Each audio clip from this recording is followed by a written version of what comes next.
Anyway, it's for you, Tom, this one.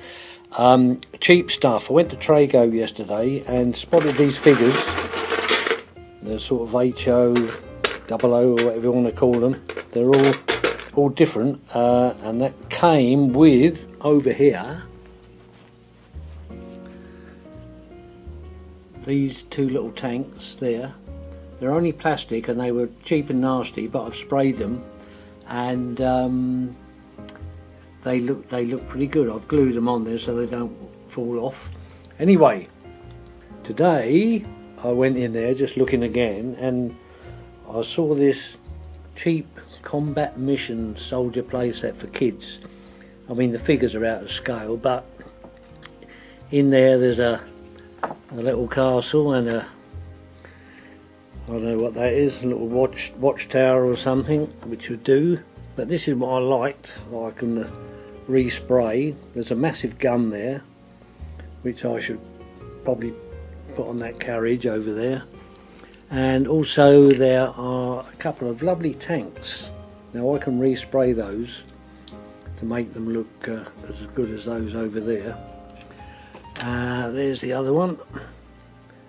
That's pretty good. And also, not too sure about that, might be a bit modern, that rocket launcher.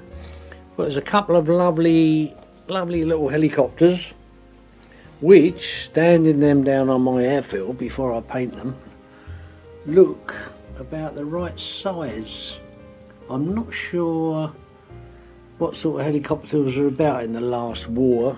I'll have to have a look up, see what they're like.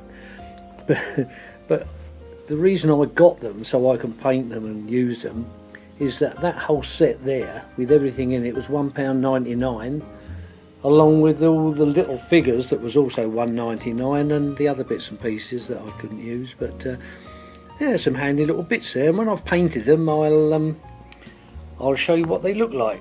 See you soon. Well, I've done the grey undercoat, makes it look heavier already. There's one, there's the other. Yeah, I think they're looking pretty good. And over here is the helicopters and the big gun, and when I've camouflaged those, I think they look pretty good. Till next time. This is the the first coat of the camouflage after the grey, and over here I've just done the sides of the helicopters and the little tower, and there's the gun, and up here is the other tank. And when they're dry, I shall put the camouflage on. And here they are, finished. I can't really think, the helicopters are a bit modern, I think, but I think they look alright in the background. And that, I was quite surprised how that's come up. So I'm very pleased with that. Not bad all for £1.99.